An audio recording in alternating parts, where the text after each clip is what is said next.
Punjabi radio USA ਸੁਣ ਰਹੇ ਸਾਰੇ ਹੀ ਮਾਣਯੋਗ ਅਤੇ ਸਤਿਕਾਰ ਤੇ ਸਰੋਤਿਆਂ ਨੂੰ ਬਹੁਤ ਹੀ ਪਿਆਰ ਸਤਿਕਾਰ ਸਹਿਤ ਦੋਨੋਂ ਅੱਜ ਜੋੜ ਕੇ ਨਿੱਘੀ ਜਿਹੀ ਸਤਿ ਸ੍ਰੀ ਅਕਾਲ ਸਭ ਨੂੰ ਜੀਆਂ ਨੂੰ ਆਖਦੇ ਹਾਂ। ਸੋ ਤੇ ਪ੍ਰੋਗਰਾਮ ਖਬਰ ਤੇ ਨਜ਼ਰ ਦੇ ਵਿੱਚ ਆਪ ਸਭ ਦਾ ਨਿੱਘਾ ਸਵਾਗਤ ਹੈ। ਮੇਰੇ ਨਾਲ ਇਸ ਟਾਈਮ ਪ੍ਰੋਗਰਾਮ ਦੇ ਵਿੱਚ ਜੁੜ ਚੁੱਕੇ ਨੇ ਸ਼੍ਰੀ ਮੁਕਤਸਰ ਸਾਹਿਬ ਤੋਂ ਪ੍ਰਵੀਨ ਸ਼ਰਮਾ ਜੀ। ਪ੍ਰਵੀਨ ਜੀ, ਜੀ ਆਇਆਂ ਨੂੰ ਸਵਾਗਤ ਹੈ। ਸਤਿ ਸ੍ਰੀ ਅਕਾਲ ਜੀ।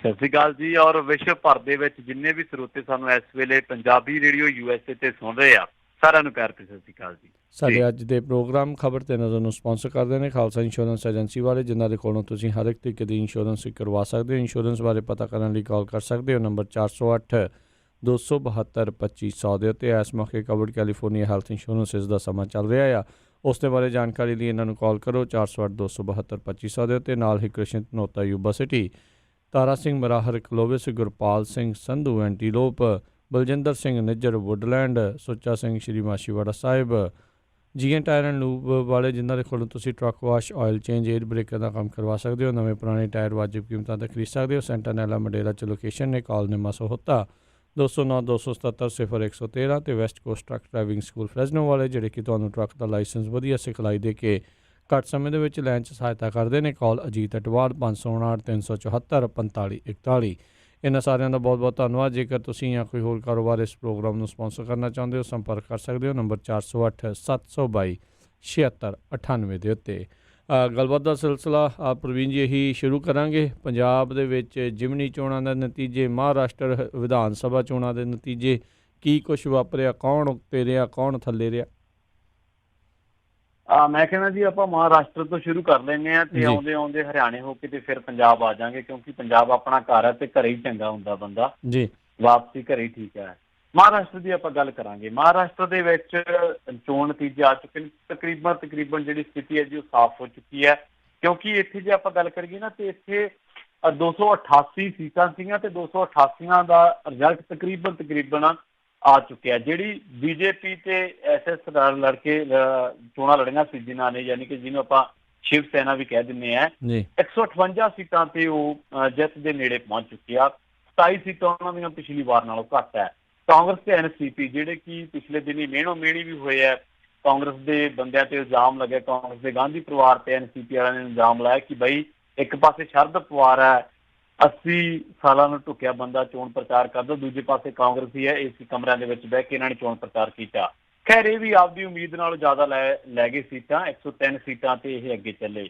ਇਸ ਤੋਂ ਇਲਾਵਾ ਜਿਹੜੇ ਹੋਰ ਦਲ ਛੋਟੇ ਮੋਟੇ ਜਾਂ ਆਪਾਂ ਕਹਿ ਲਈਏ ਕਿ ਆਜ਼ਾਦ ਆ ਜਿਹੜੇ, ਉਹ 26 ਸੀਟਾਂ ਤੇ ਉਹ ਅੱਗੇ ਚੱਲੇ ਤੇ ਇਹਨਾਂ ਦੇ ਵਿੱਚੋਂ 24-25 ਤੇ ਤਕਰੀਬਨ ਤਸਵੀਰ ਹੈ ਜਿਹੜੀ ਉਹ ਸਾਫ਼ ਹੋ ਚੁੱਕੀ ਹੈ। 8 ਸੀਟਾਂ ਪਿਛਲੀ ਵਾਰ ਦੇ ਨਾਲੋਂ ਜ਼ਿਆਦਾ ਨੇ ਇਸ ਵਾਰ ਜਿਹੜੇ ਆਜ਼ਾਦ ਜਿੱਤੇ ਨੇ ਜਾਂ ਛੋਟੇ ਮੋਟੇ ਦਲਾਂ ਦੇ ਹੋਰ ਜਿੱਤੇ ਨੇ।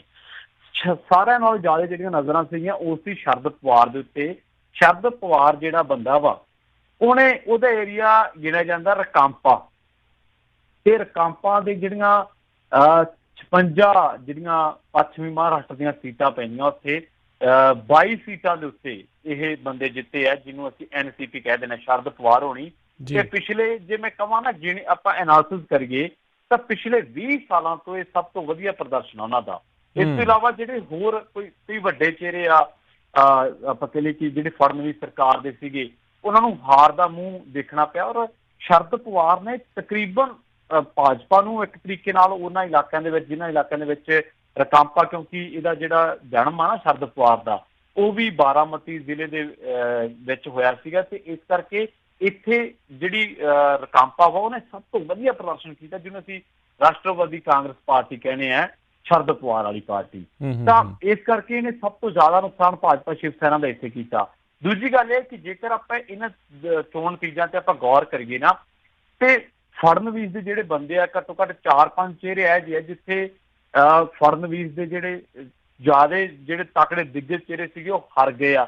ਸ਼ਰਦ ਪਵਾਰ ਇੱਕ ਬਹੁਤ ਬਜ਼ੁਰਗ ਬੰਦਾ ਵਾ, ਉਹਨੇ 60 ਤੋਂ ਜ਼ਿਆਦਾ ਇਕੱਠੇ ਇਕੱਲੇ ਨੇ ਰੈਲੀਆਂ ਕੀਤੀਆਂ ਬੰਦੇ ਨੇ। ਸ਼ਿਵ ਸੈਨਾ ਨੇ 72 ਰੈਲੀਆਂ ਕੀਤੀਆਂ, ਭਾਜਪਾ ਨੇ ਟੋਟਲ 330 ਕੀਤੀਆਂ, ਕਾਂਗਰਸ ਨੇ 188 ਰੈਲੀਆਂ ਕੀਤੀਆਂ।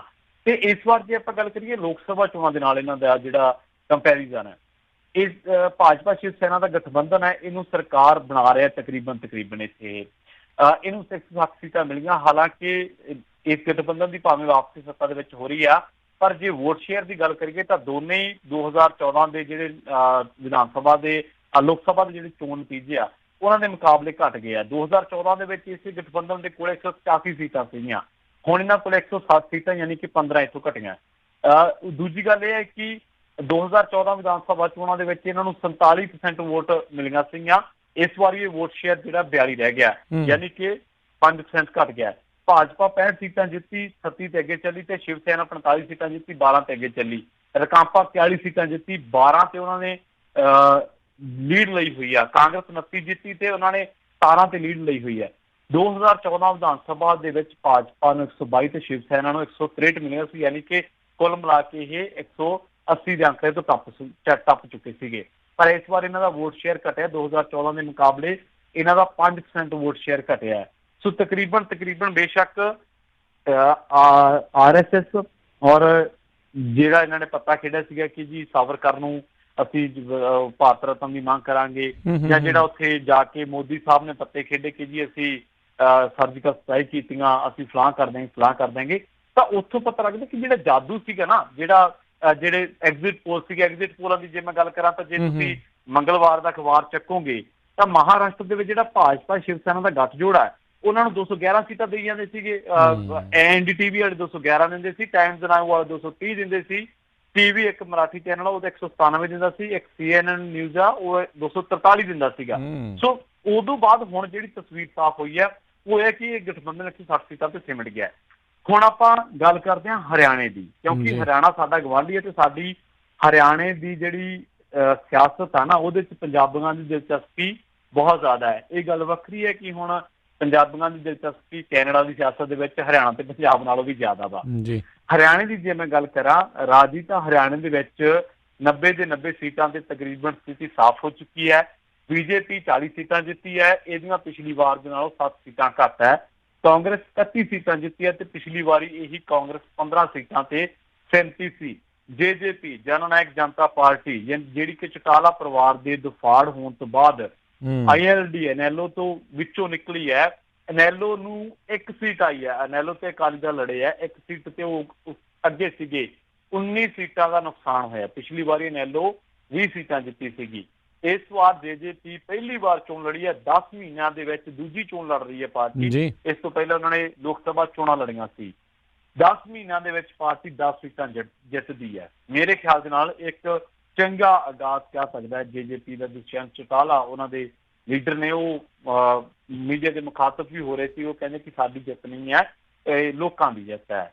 ਹੁਣ ਮੋਦੀ ਸਾਹਿਬ ਦਾ ਮੈਂ ਤਾਜ਼ਾ ਬਿਆਨ ਤੁਹਾਨੂੰ ਜ਼ਰੂਰ ਤੁਹਾਡੀ ਨਜ਼ਰ ਦੇ ਵਿੱਚ ਕਰਨਾ ਚਾਹੁੰਦਾ ਹੈ। ਜਦੋਂ ਚੋਣ ਨਤੀਜੇ ਆਏ ਤੇ ਮੋਦੀ ਸਾਹਿਬ ਕਹਿੰਦੇ ਕਿ ਜੀ ਲੋਕਾਂ ਨੇ ਖੱਟਰ ਸਰਕਾਰ ਤੇ ਫੜਨਵੀਸ ਸਰਕਾਰ ਦੀ ਜਿਹੜੀ ਕਾਰਗੁਜ਼ਾਰੀ ਇਹਦੇ ਉੱਤੇ ਮੋਹਰ ਲਾਈ ਆ। ਪਰ ਮੋਦੀ ਸਾਹਿਬ ਮੋਹਰ ਲਾਉਣ ਦਾ ਮਤਲਬ ਹੁੰਦਾ ਸਪਸ਼ਟ ਬਹੁਮਤ। ਉੱਥੇ 160 ਤੇ ਤੁਸੀਂ ਸਹਿਮਤੇ ਹੋ, ਉੱਥੇ ਲੋਕਾਂ ਨੇ ਤੁਹਾਡੀਆਂ ਪਿਛਲੀ ਵਾਰ ਦੇ ਨਾਲੋਂ 13-14 ਸੀਟਾਂ ਘੱਟਿਆ। 13-14 ਤੱਕ ਕੀ ਮੈਂ ਕਹਿੰਦਾ ਕਿ 20-22 ਸੀਟਾਂ ਘੱਟਿਆ। ਜਦੋਂ ਹਰਿਆਣੇ ਦੇ ਵਿੱਚ ਲੋਕ ਸਭਾ ਚੋਣਾਂ ਹੋਈਆਂ ਸੀ ਤਾਂ BJP ਦਾ ਵੋਟ ਸ਼ੇਅਰ ਸੀਗਾ 58%। 10 ਦੀਆਂ 10 ਲੋਕ ਸਭਾ ਸੀਟਾਂ ਜਿੱਤੀਆਂ। ਇਸ ਵਾਰੀ ਜਿਹੜੀਆਂ ਵਿਧਾਨ ਸਭਾ ਸੀਟਾਂ ਦੀ ਚੋਣ ਹੋਈ ਹੈ ਤਾਂ BJP ਦਾ ਵੋਟ ਸ਼ੇਅਰ ਹੈ 36%। 22% ਇੱਥੇ ਨੁਕਸਾਨ ਹੋ ਰਿਹਾ BJP ਨੂੰ। ਔਰ ਮੋਦੀ ਸਾਹਿਬ ਕੀ ਕਹਿੰਦੇ ਕਿ ਲੋਕਾਂ ਨੇ ਮੋਹਰ ਲਾਈ ਹੈ। BJP ਨੂੰ 7 ਬੰਦਿਆਂ ਦੀ ਹੋਰ ਲੋੜ ਹੈ, 6 ਦੀ। ਇਹ ਆਜ਼ਾਦ ਉਮੀਦਵਾਰਾਂ ਦੀਆਂ ਮਿਹਨਤਾਂ ਕਰ ਰਹੇ ਆ। ਪਰ ਦੂਜੇ ਪਾਸੇ ਕੀ ਕਹਿੰਦੇ ਕਿ ਲੋਕਾਂ ਨੇ ਮੋਹਰ ਲਾਈ ਹੈ। ਜੇ ਲੋਕਾਂ ਨੇ ਮੋਹਰ ਲਾਈ ਹੈ ਤੁਸੀਂ ਬਣਾਓ ਸਰਕਾਰ ਬਣਾਉਣ ਦਾ ਆਂਕੜਾ ਹੈ ਨਹੀਂਗਾ। ਇੱਥੇ ਇੱਕ ਹੋਰ ਜਾਦੂਮਈ ਫਿਗਰ ਤੁਹਾਡੇ ਸਾਹਮਣੇ ਮੈਂ ਦੱਸਣਾ ਚਾਹੁੰਦਾ ਹੈ ਕਿ 90 ਵਿਧਾਨ ਸਭਾ ਸੀਟਾਂ ਨੇ, BJP ਦੇ ਕੋਲੇ 40 ਨੇ, 50 ਰਹਿ ਗਈਆਂ ਬਾਕੀ। ਕਾਂਗਰਸ ਕੋਲੇ 31 ਨੇ, JJP ਕੋਲੇ 10 ਨੇ, ਆਜ਼ਾਦ ਕੋਲੇ 8 ਨੇ। JJP ਤੇ ਆਜ਼ਾਦ 18 ਹੋ ਜਾਂਦੇ ਨੇ ਤੇ ਕਾਂਗਰਸ ਕੋਲੇ 31 ਨੇ, ਤੇ 31 ਤੇ 18 ਆਪਾਂ ਜੇ ਜੋੜ ਲਾਈਏ ਤਾਂ 49 ਬਣਦਾ ਹੈ। ਮਤਲਬ ਕਾਂਗਰਸੀ, JJP ਤੇ ਦੂਜੇ ਜਿਹੜੇ ਇਕੱਠੇ ਹੋ ਜਾਂਦੇ ਆ ਤਾਂ ਹੋ ਸਕਦਾ ਮੋਦੀ ਸਾਹਿਬ ਦੇ ਜਿਹੜੇ ਖੱਟਰ ਉੱਥੇ ਰਹੇ ਆ ਮੁੱਖ ਮੰਤਰੀ ਤਾਂ ਉਹ ਵਿਰੋਧੀ ਧਿਰ ਦੇ ਵਿੱਚ ਬਹਿ ਜਾਣ। ਪਰ ਏਦਾਂ ਹੋਏਗਾ ਨਹੀਂ, ਕਿਉਂਕਿ ਸੁਣਨ ਨੂੰ ਇਹ ਮਿਲ ਰਿਹਾ ਕਿ BJP ਨੇ ਜਿਵੇਂ ਚੋਣ ਨਤੀਜੇ ਦੇਖੇ 1 ਵਜੇ ਤੋਂ ਬਾਅਦ ਆਜ਼ਾਦ ਵਿਧਾਇਕਾਂ ਤੱਕ ਅਪਰੋਚਾਂ ਹੋਣੀਆਂ ਸ਼ੁਰੂ ਹੋ ਗਈਆਂ ਕਿ ਉਹ ਬੰਦੇ ਨੇ ਜਿਹੜੇ ਕਰਨਾਟਕਾ ਦੇ ਵਿੱਚ, ਗੋਆ ਦੇ ਵਿੱਚ ਫੇਰ ਬਦਲ ਕਰ ਸਕਦੇ ਨੇ, ਬੜੀਆਂ ਸਰਕਾਰਾਂ ਨੂੰ ਵੀ ਇਹ ਲੱਦ ਸਕਦੇ ਨੇ, ਇਹ ਤਾਂ ਫੇਰ ਬਣਾਉਣੀ ਹੈ। ਸੋ ਜੋੜ ਤੋੜ ਹਰਿਆਣੇ ਦੇ ਵਿੱਚ ਵੀ ਚੱਲ ਰਿਹਾ। ਪਰ ਹਰਿਆਣੇ ਦੇ ਵਿੱਚ ਹੋਰ ਬਹੁਤ ਚੀਜ਼ਾਂ ਵਾਪਰੀਆਂ ਜਿਨ੍ਹਾਂ ਤੋਂ ਕੋਈ ਤੁਹਾਨੂੰ ਹੈਰਾਨੀ ਨਹੀਂ ਹੋਊਗੀ। ਹਰਿਆਣੇ ਦੇ ਵਿੱਚ ਇਹਨਾਂ ਨੇ ਜੋਗੇਸ਼ਵਰ ਦੱਤ ਜਿਹੜੇ ਵੱਡੇ ਚਿਹਰੇ ਆ, ਬਹੁਤ ਤਕੜੇ ਉਹ ਰੈਸਲਰ ਰਹਿ ਚੁੱਕੇ ਆ, ਉਹਨਾਂ ਨੂੰ ਟਿਕਟ ਦਿੱਤੀ, ਉਹ ਹਾਰ ਗਏ ਆ। ਇਸੇ ਤਰ੍ਹਾਂ ਇਹਨਾਂ ਨੇ ਜਿਹੜੇ ਆਪਾਂ ਕਹਿ ਲਈਏ ਕਿ ਸੋਨਾਲੀ ਫੋਗਾਟ ਜਿਹੜੀਆਂ ਭੈਣਾਂ ਸੀਗੀਆਂ ਰੈਸਲਰ, ਉਹਨਾਂ ਨੂੰ ਟਿਕਟ ਦਿੱਤੀ, ਉਹ ਵੀ ਹਾਰ ਗਏ ਹਰਿਆਣੇ ਦੇ ਵਿੱਚ। ਸੋਨਾਲੀ ਫੋਗਾਟ ਇੱਕ ਟਿਕਟੌਕ ਸਟਾਰ ਸੀ, ਮੈਂ ਮਾਫੀ ਚਾਹੁੰਦਾ ਵਾਂ। ਮਨੋਹਰ ਲਾਲ ਖੱਟਰ ਜ਼ਰੂਰ ਜਿੱਤੇ, ਭੁਪਿੰਦਰ ਸਿੰਘ ਹੁੱਡਾ ਜ਼ਰੂਰ ਜਿੱਤੇ, ਦੁਸ਼ਯੰਤ ਚੌਟਾਲਾ ਜਿਹੜੇ ਆ ਉਹ ਵੀ ਜਿੱਤ ਗਏ। 10 ਮਹੀਨਿਆਂ ਦੇ ਬਾਅਦ ਅਨੈਲੋ ਛੱਡ ਕੇ ਉਹਨਾਂ ਨੇ ਜਾਣਾ ਇੱਕ ਜਨਤਾ ਪਾਰਟੀ ਬਣਾਈ ਸੀਗੀ, ਉਹ ਜਿੱਤ ਗਏ ਆ।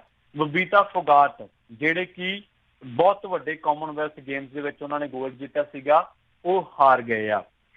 ਹਰਿਆਣੇ ਦੇ ਵਿੱਚ ਜਦੋਂ ਪ੍ਰਧਾਨ ਮੰਤਰੀ ਨਰਿੰਦਰ ਮੋਦੀ ਚੋਣ ਪ੍ਰਚਾਰ ਕਰ ਰਹੇ ਸੀਗੇ ਤਾਂ ਉਹਨਾਂ ਨੇ ਗੱਲ ਕੀਤੀ ਸੀ ਕਸ਼ਮੀਰ ਦੇ ਵਿੱਚੋਂ ਧਾਰਾ 370 ਹਟਾਉਣ ਦੀ। ਹਰਿਆਣੇ ਦੇ ਵਿੱਚ ਜਦੋਂ ਚੋਣ ਪ੍ਰਚਾਰ ਕਰ ਰਹੇ ਸੀ ਉਹਨਾਂ ਨੇ ਕੀ ਗੱਲ ਕੀਤੀ ਸੀ? ਸਰਜੀਕਲ ਸਟ੍ਰਾਈਕ ਦੀ। ਪਰ ਮੇਰਾ ਖਿਆਲ ਹੈ ਕਿ ਲੋਕਾਂ ਨੇ ਜਿਹੜਾ ਫਤਵਾ ਦਿੱਤਾ, ਲੋਕਾਂ ਨੇ ਜਿਹੜੀ ਵੋਟ ਪਾਈ ਹੈ, ਉਹ ਬੀਜੇਪੀ ਦੇ ਪ੍ਰਚਾਰ ਨੂੰ ਨਹੀਂ ਪਾਈ, ਉਹ ਬੀਜੇਪੀ ਦੇ ਧਾਰਾ 370 ਨੂੰ ਨਹੀਂ ਪਾਈ।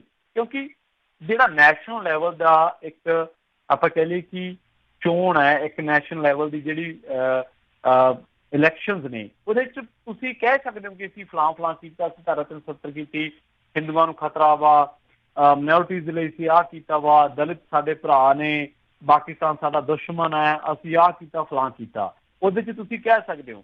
ਪਰ ਇੱਥੇ ਜ਼ਮੀਨੀ ਹਕੀਕਤ ਇਹ ਹੈ ਕਿ ਜਿਹੜੀ ਭਾਜਪਾ ਵਾ ਉਹਨੂੰ ਲੋਕਾਂ ਨੇ ਰੱਦ ਕੀਤਾ, ਖਾਸ ਕਰਕੇ ਹਰਿਆਣੇ ਦੇ ਵਿੱਚ, ਕਿਉਂਕਿ ਹਰਿਆਣੇ ਦੇ ਵਿੱਚ ਭਾਜਪਾ ਨੇ ਇਹੀ ਮੁੱਦਿਆਂ ਤੇ ਚੋਣ ਲੜੀ, ਪਰ ਲੋਕਾਂ ਦੇ ਮੁੱਦੇ ਕੁਛ ਹੋਰ ਸੀਗੇ। ਲੋਕਾਂ ਨੇ ਕਿਹਾ ਕਿ ਨਹੀਂ, ਸਾਡਾ ਧਾਰਾ 370 ਨਾਲ ਕੋਈ ਵਾਸਤਾ ਨਹੀਂ, ਸਾਨੂੰ ਸਰਜੀਕਲ ਸਟ੍ਰਾਈਕ ਨਹੀਂ, ਸਾਡੇ ਆਪਦੇ ਇਸ਼ੂਜ਼ ਨੇ। ਤੇ ਇੱਥੇ ਇੱਕ ਗੱਲ ਮੈਂ ਹੋਰ ਕਹਿਣੀ ਚਾਹੁੰਦਾ ਵਾਂ ਕਿ ਅਕਾਲੀ ਦਲ ਜਿਹੜਾ ਵਾ, ਅਕਾਲੀ ਦਲ ਇਸ ਵੇਲੇ ਪੂਰਾ ਸੈਟਿਸਫਾਈਡ ਹੋਊਗਾ ਹਰਿਆਣੇ ਦੇ ਵਿੱਚੋਂ, ਕਿਉਂਕਿ ਉਹਨਾਂ ਦਾ ਇੱਕੋ ਇੱਕ ਟੀਚਾ ਸੀਗਾ ਕਿ ਕਿਸੇ ਨਾ ਕਿਸੇ ਤਰ੍ਹਾਂ ਭਾਜਪਾ ਨੂੰ ਸਬਕ ਸਿਖਾਇਆ ਜਾਵੇ, ਸੋ ਦੈਟ ਕਿ ਫੇਰ ਅਸੀਂ ਦਿਖਾਈਏ ਕਿ ਹਾਂ ਅਸੀਂ ਹੈਗੇ ਹਾਂ। ਪਰ ਅਕਾਲੀ ਦਲ ਦੇ ਲਈ ਨਮੋਸ਼ੀ ਇਹ ਹੈ ਕਿ ਜਿਨ੍ਹਾਂ ਦੇ ਨਾਲ ਇਹਨਾਂ ਦਾ ਗਠਬੰਧਨ ਸੀ ਜਾਂ ਜੋੜ ਸੀ, ਉਹਨਾਂ ਨੇ ਸਿਰਫ ਇੱਕ ਸੀਟ ਜਿੱਤੀ ਹੈ, ਜਦਕਿ 10 ਮਹੀਨੇ ਪੁਰਾਣੀ ਪਾਰਟੀ ਬੀਜੇਪੀ 10 ਸੀਟਾਂ ਜਿੱਤੀ ਆ। ਸੋ ਇਹ ਕੁੱਲ ਮਿਲਾ ਕੇ ਆਹ ਤਸਵੀਰ ਹੈ। ਤੇ ਹੁਣ ਆਪਾਂ ਰੁਖ ਕਰਦੇ ਹਾਂ ਪੰਜਾਬ ਦਾ। ਪੰਜਾਬ ਦੇ ਵਿੱਚ ਤਕਰੀਬਨ ਸਥਿਤੀ ਸਾਫ਼ ਹੋ ਚੁੱਕੀ ਹੈ ਜੀ। ਪੰਜਾਬ ਦੀਆਂ ਚੋਣਾਂ ਦੇ ਨਤੀਜੇ ਆ ਚੁੱਕੇ ਨੇ। ਪੰਜਾਬ ਦੀਆਂ 3 ਸੀਟਾਂ ਤੇ ਕਾਂਗਰਸ ਦਾ ਕਬਜ਼ਾ ਹੋ ਗਿਆ ਤੇ ਇੱਕ ਸੀਟ ਤੇ ਅਕਾਲੀਆਂ ਦਾ ਕਬਜ਼ਾ ਹੋ ਗਿਆ ਹੈ। ਜਲਾਲਾਬਾਦ ਧਰਮਿੰਦਰ ਸਿੰਘ ਆਮਲਾ 16,571 ਵੋਟਾਂ ਦੇ ਨਾਲ ਜਿੱਤ ਚੁੱਕੇ ਨੇ, ਕਿਉਂਕਿ ਜਲਾਲਾਬਾਦ ਹੌਟ ਸੀਟ ਸੀ। ਸੁਖਬੀਰ ਸਿੰਘ ਬਾਦਲ ਉੱਥੋਂ ਰਿਪਰੈਜ਼ੈਂਟ ਕਰਦੇ ਸੀ ਅਕਾਲੀ ਦਲ ਨੂੰ। ਰਵਿੰਦਰ ਆਵਲਾ ਪਹਿਲੇ ਗੇੜ ਤੋਂ ਹੀ ਅੱਗੇ ਚੱਲੇ। ਇਸੇ ਤਰ੍ਹਾਂ ਮੁਕੇਰੀਆਂ ਦੇ ਵਿੱਚ ਵੀ ਫਸਵਾਂ ਮੁਕਾਬਲਾ ਸੀ। ਕਾਂਗਰਸ ਦੇ ਇੰਦੂ ਬਾਲਾ ਨੇ ਭਾਜਪਾ ਦੇ ਜੰਗੀ ਲਾਲ ਮਹਾਜਨ ਨੂੰ 3,440 ਵੋਟਾਂ ਦੇ ਨਾਲ ਮਾਤ ਦਿੱਤੀ ਹੈ। ਇੰਦੂ ਬਾਲਾ ਨੂੰ 53,910 ਵੋਟਾਂ ਪਈਆਂ। ਇਸੇ ਤਰ੍ਹਾਂ ਦਾਖਾ ਹਲਕੇ ਦੀ ਜੇ ਮੈਂ ਗੱਲ ਕਰਾਂ ਤਾਂ ਸ਼੍ਰੋਮਣੀ ਅਕਾਲੀ ਦਲ ਦੇ ਉਮੀਦਵਾਰ ਮਨਪ੍ਰੀਤ ਸਿੰਘ ਇਆਲੀ 14,676 ਵੋਟਾਂ ਲੈ ਕੇ ਜੇਤੂ ਬਣੇ ਨੇ। ਫਗਵਾੜਾ ਤੋਂ ਕਾਂਗਰਸੀ ਉਮੀਦਵਾਰ ਬਲਵਿੰਦਰ ਸਿੰਘ ਢਾਲੀਵਾਲ ਨੇ 49,000 ਵੋਟਾਂ ਲਈਆਂ ਤੇ 26,000 ਵੋਟਾਂ ਦੇ ਨਾਲ ਜਿੱਤ ਦਰਜ ਕੀਤੀ। ਇੱਥੇ ਭਾਜਪਾ ਦੇ ਉਮੀਦਵਾਰ ਰਜੇਸ਼ ਪਾਗਾ ਨੂੰ 23,000 ਵੋਟਾਂ ਮਿਲੀਆਂ। 26,000 ਵੋਟਾਂ ਨਾਲ ਇਸੇ ਕਰਕੇ ਬਲਵਿੰਦਰ ਸਿੰਘ ਢਾਲੀਵਾਲ ਜਿਹੜੇ ਆ ਉਹ ਜਿੱਤੇ। ਨੀਟੂ ਸ਼ਟਰਾਂ ਵਾਲਾ 704 ਵੋਟਾਂ ਦੀ ਸਿਮਟ ਗਿਆ, ਜਿਹਦੇ ਪਿੱਛੇ ਮੀਡੀਆ ਥੋੜਾ ਜ਼ਿਆਦਾ ਹੀ ਪੈ ਜਾਂਦਾ ਕਦੇ ਕਦੇ। ਸੋ ਇਹ ਤਸਵੀਰ ਹੈ ਜੀ ਪੰਜਾਬ ਦੇ ਵਿੱਚ। ਪੰਜਾਬ ਦੀਆਂ 4 ਵਿਧਾਨ ਸਭਾ ਸੀਟਾਂ ਦੇ ਵਿੱਚ ਜਿਹੜੀਆਂ 3 ਨੇ ਉਹ ਕਾਂਗਰਸ ਦੇ ਖਾਤੇ ਗਈਆਂ ਨੇ, ਇੱਕ ਸੀਟ ਦਾਖੇ ਵਾਲੀ ਅਕਾਲੀਆਂ ਦੇ ਖਾਤੇ ਗਈ ਹੈ ਜੀ। ਸਿਆਸੀ ਧਿਰਾਂ ਦੇ ਲਈ ਗਵਾਉਣ ਦੇ ਲਈ ਕੀ ਰਿਹਾ? ਸਿਆਸੀ ਧਿਰਾਂ ਦੇ ਲਈ ਸਭ ਤੋਂ ਲੋਕ ਕਹਿੰਦੇ ਕਿ ਕੈਪਟਨ ਤੇ ਸੁਖਬੀਰ ਸਿੰਘ ਬਾਦਲ ਦੀ ਮੁੱਛ ਦਾ ਸਵਾਲ ਸੀ ਇਹ ਚੋਣਾਂ। ਸੁਖਬੀਰ ਸਿੰਘ ਬਾਦਲ ਜਲਾਲਾਬਾਦ ਤੋਂ ਹਾਰਿਆ, ਯਾਨੀ ਕਿ ਜਲਾਲਾਬਾਦ ਉਹਦੀ ਕੌਂਸਟੀਚੁਐਂਸੀ ਸੀ। ਜਲਾਲਾਬਾਦ ਤੋਂ ਰਵਿੰਦਰ ਆਵਲਾ ਜਿੱਤ ਗਿਆ, ਕਾਂਗਰਸ ਦਾ ਉਮੀਦਵਾਰ ਸੀ। ਇਸੇ ਤਰ੍ਹਾਂ ਕੈਪਟਨ ਸੰਦੀਪ ਸੰਧੂ ਜਿਹੜੇ ਕਿ ਰਾਈਟ ਹੈਂਡ ਨੇ ਕੈਪਟਨ ਅਮਰਿੰਦਰ ਸਿੰਘ ਦੇ, ਉਹ ਦਾਖੇ ਹਲਕੇ ਤੋਂ ਹਾਰ ਗਏ। ਮਤਲਬ ਕਿ ਪੰਜਾਬ ਦੀ ਜਨਤਾ ਨੇ ਦੋਨੇ ਵੱਡੇ ਚਿਹਰਿਆਂ ਨੂੰ ਨਕਾਰ ਦਿੱਤਾ ਹੈ, ਕੈਪਟਨ ਅਮਰਿੰਦਰ ਸਿੰਘ ਨੂੰ ਵੀ ਤੇ ਜਲਾਲਾਬਾਦ ਤੋਂ ਸੁਖਬੀਰ ਸਿੰਘ ਬਾਦਲ ਨੂੰ ਵੀ। ਹਾਂ, ਮੁਕੇਰੀਆਂ ਤੇ ਜਿਹੜੀ ਦੂਜੀ ਸੀਟ ਆ ਫਗਵਾੜਾ, ਉੱਥੇ ਜ਼ਰੂਰ ਕਾਂਗਰਸ ਲਈ ਇਹ ਚੰਗਾ ਅੰਦਾਜ਼ਾ ਬਾਅਦ ਚ ਕਾਂਗਰਸ ਲਈ ਇੱਕ ਚੰਗਾ ਸਮਾਂ ਹੈ ਕਿ ਉਹਨਾਂ ਨੇ ਭਾਜਪਾ ਤੋਂ ਫਗਵਾੜੇ ਦੀ ਸੀਟ ਖੋਲੀ ਹੈ, ਕਿਉਂਕਿ ਭਾਜਪਾ ਦੇ ਉੱਥੋਂ ਐਮਪੀ ਜਿਹੜੇ ਬਣੇ ਆ ਉਹਨਾਂ ਨੇ ਫਗਵਾੜਾ ਤੇ ਜਿੱਤ ਦਰਜ ਕੀਤੀ ਸੀ, ਫਿਰ ਉਹ ਉੱਥੋਂ ਜਿੱਤ ਗਏ ਆ। ਹੁਣ ਤਸਵੀਰ ਇਹ ਹੈ ਕਿੱਡੇ ਮਰਜ਼ੀ ਦਮਗਜ਼ੇ ਮਾਰੀ ਜਾਣ, ਪਰ ਇੱਕ ਵਾਰੀ ਅਕਾਲੀਆਂ ਕੋਲੇ ਕਹਿਣ ਨੂੰ ਇਹ ਹੈਗਾ ਕਿ ਬਈ ਅਸੀਂ ਦਾਖਲ ਜਿੱਤੇ ਆ, ਸਾਡਾ ਹੱਥ ਉੱਤੇ ਹੈ। ਪਰ ਦੂਜੇ ਪਾਸੇ ਕਾਂਗਰਸ ਕਹਿਣਗੇ ਕਿ ਅਸੀਂ 4 ਚੋਂ 3 ਜਿੱਤੀਆਂ। ਪਰ ਭਾਜਪਾ ਤੇ ਆਮ ਆਦਮੀ ਪਾਰਟੀ ਕੋਲੇ ਕਹਿਣ ਨੂੰ ਕੁਝ ਨਹੀਂ ਹੋਏਗਾ, ਕਿਉਂਕਿ ਉਹਨਾਂ ਨੇ ਕੁਝ ਨਹੀਂ ਕੀਤਾ।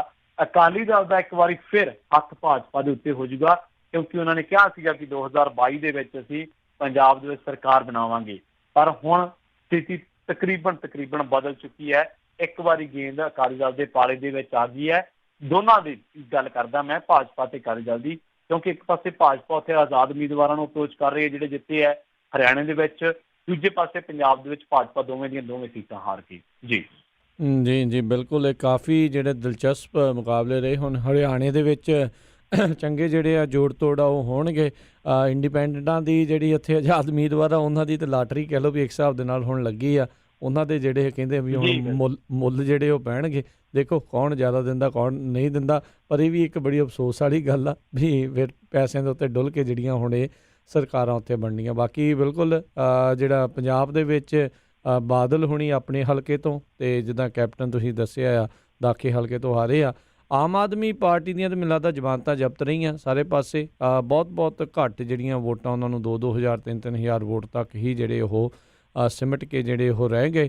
ਸੋ ਇਹ ਵੀ ਪ੍ਰਵੀਨ ਜੀ ਕਿਤੇ ਨਾ ਕਿਤੇ ਇਹ ਚੀਜ਼ ਦਿਖਾਉਂਦੀ ਆ ਵੀ ਹੁਣ ਪੰਜਾਬ ਦੇ ਵਿੱਚ ਜਿਹੜੀ ਤੀਜੀ ਪਾਰਟੀ ਦਾ ਰਾਹ ਇੱਕ ਵਾਰੀ ਫਿਰ ਖੁੱਲ੍ਹ ਗਿਆ ਆ।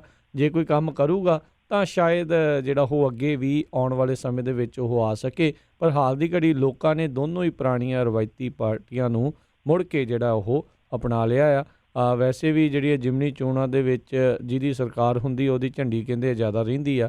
ਸੋ ਉਹ ਇਲੈਕਸ਼ਨਾਂ ਦੇ ਨਤੀਜਿਆਂ ਦੇ ਵਿੱਚ ਆਪਾਂ ਨੂੰ ਦੇਖਣ ਨੂੰ ਮਿਲਿਆ ਆ।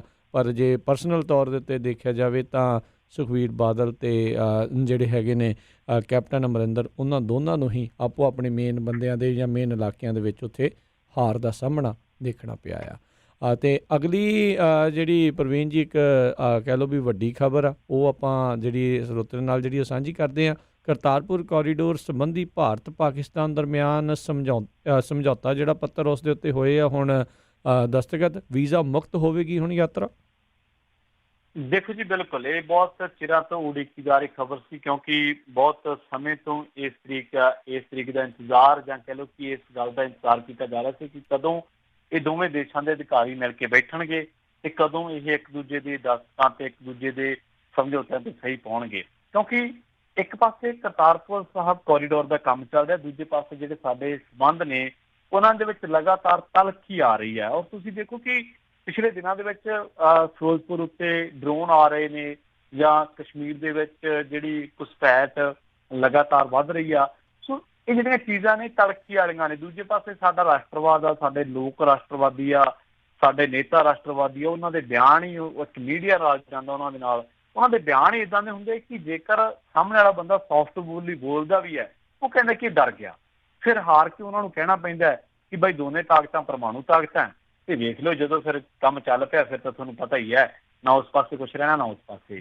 ਫਿਰ ਉਹਨਾਂ ਚੀਜ਼ਾਂ ਦੇ ਵਿੱਚੋਂ ਨਿਕਲ ਕੇ ਇੱਕ ਚੀਜ਼ ਚੰਗੀ ਹੋਈ ਆ, ਉਹ ਇਹ ਹੈ ਕਿ ਜਿਹੜਾ ਭਾਰਤ ਪਾਕਿਸਤਾਨ ਜਿਹੜਾ ਯਾਤਰਾ ਹੋਊਗੀ ਨਾ ਦੋਵਾਂ ਦੇਸ਼ਾਂ ਦੇ ਦਰਮਿਆਨ, ਉਹਦਾ ਜਿਹੜਾ ਸੰਚਾਲਨ ਹੋਊਗਾ ਤੇ ਇਹਦਾ ਸਮਝੌਤਾ ਪੱਤਰ ਜਿਹੜਾ ਉਹਦੇ ਤੇ ਦਸਤਖਤ ਹੋ ਗਏ ਆ। ਅਧਿਕਾਰੀਆਂ ਨੇ ਇਹ ਵੀ ਗੱਲ ਦੱਸੀ ਹੈ ਕਿ ਇਸ ਸਮਝੌਤੇ ਤੇ ਦਸਤਖਤ ਹੋਣ ਦੇ ਨਾਲ ਨਾਲ ਕਰਤਾਰਪੁਰ ਲਾਂਘੇ ਗਲਿਆਰੇ ਦੇ ਜਿਹੜੇ ਸੰਚਾਲਨ ਦੇ ਲਈ ਇੱਕ ਰਸਮੀ ਰੂਪ ਰੇਖਾ ਵੀ ਤਿਆਰ ਕੀਤੀ ਗਈ ਹੈ। ਇੱਕ ਤਾਂ ਯਾਤਰਾ ਜਿਹੜੀ ਹੈ ਪੂਰੀ ਤਰ੍ਹਾਂ ਦੇ ਨਾਲ ਵੀਜ਼ਾ ਮੁਕਤ ਹੋਊਗੀ। ਸ਼ਰਧਾਲੂਆਂ ਨੂੰ ਸਿਰਫ ਇੱਕ ਲੀਗਲ ਪਾਸਪੋਰਟ ਲੈ ਕੇ ਜਾਣ ਦੀ ਲੋੜ ਪਏਗੀ। ਔਰ ਦੋਵਾਂ ਦੇਸ਼ਾਂ ਦੇ ਵੱਲੋਂ ਜਿਹੜਾ ਕੋਰੀਡੋਰ ਆ ਉਹ ਸ੍ਰੀ ਗੁਰੂ ਨਾਨਕ ਦੇਵ ਜੀ ਦੇ 550ਵੇਂ ਪ੍ਰਕਾਸ਼ ਪੁਰਬ ਦੇ ਮੌਕੇ ਖੋਲ੍ਹਿਆ ਜਾ ਰਿਹਾ ਹੈ। ਔਰ ਜ਼ੀਰੋ ਲਾਈਨ ਤੇ BSF ਦੀ ਮੀਟਿੰਗ ਚੱਲੀ ਹੈ, ਦੋਵਾਂ ਦੇਸ਼ਾਂ ਦੇ ਅਧਿਕਾਰੀ ਇਹਦੇ ਵਿੱਚ ਸੀਗੇ। ਜ਼ੀਰੋ ਲਾਈਨ ਤੇ ਕੀਤੀਆਂ ਗਈਆਂ ਜਿਹੜੀਆਂ ਮੀਟਿੰਗਾਂ ਦੇ ਦੌਰਾਨ ਭਾਵੇਂ ਭਾਰਤ ਪਾਕਿਸਤਾਨ ਕੌਮਾਂਤਰੀ ਸਰਹੱਦ ਤੇ ਬਣੇ ਜਿਹੜੇ ਦਰਸ਼ਨ ਸਥਲ ਹੈ ਉਹਨਾਂ ਦੇ ਸ਼ਰਧਾਲੂ ਦੂਰਬੀਨ ਰਾਹੀਂ ਦਰਸ਼ਨ ਕਰਦੇ ਸਨ, ਪਰ ਕੋਰੀਡੋਰ ਐਗਰੀਮੈਂਟ ਦੇ ਸੰਬੰਧ ਦੇ ਵਿੱਚ ਜ਼ੀਰੋ ਲਾਈਨ ਤੇ ਜਿਹੜੀ ਮੀਟਿੰਗ ਹੋਈ ਹੈ ਇਹਦੇ ਵਿੱਚ ਮੀਡੀਆ ਵੀ ਨਹੀਂ ਗਿਆ।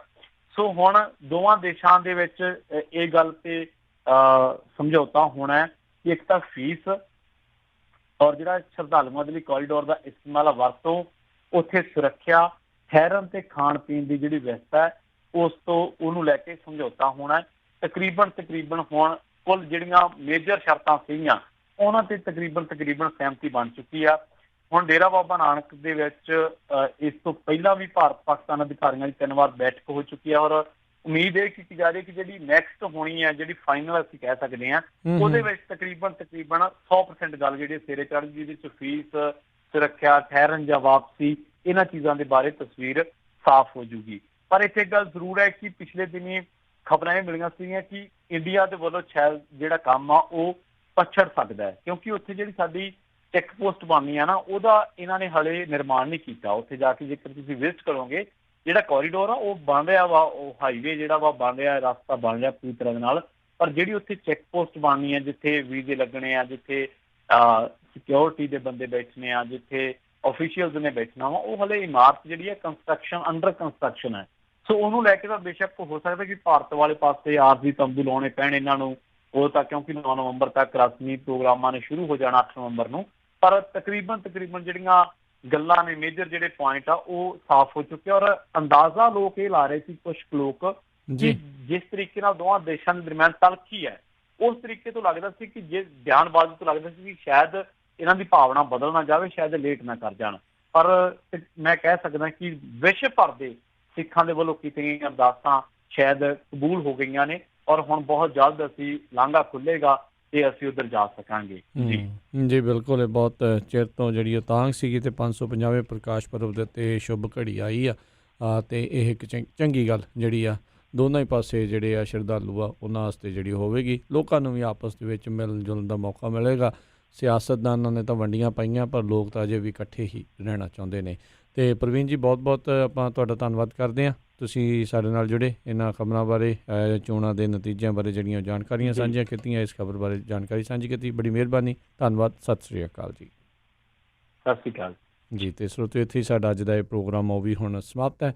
ਮਿਲਦੇ ਹਾਂ ਤੁਹਾਨੂੰ ਅਗਲੀ ਵਾਰ, ਉਦੋਂ ਤੱਕ ਲਈ ਮੇਰੇ ਵੱਲੋਂ ਵੀ ਪਿਆਰ ਭਰੀ ਨਿੱਘੀ ਸਤਿ ਸ਼੍ਰੀ ਅਕਾਲ। ਜਿਉਂਦੇ ਵਾਸਤੇ ਰਹੋ, ਹੱਸਦੇ ਖੇਲਦੇ ਰਹੋ, ਸੁਣਦੇ ਰਹੋ ਪੰਜਾਬੀ ਰੇਡੀਓ USA।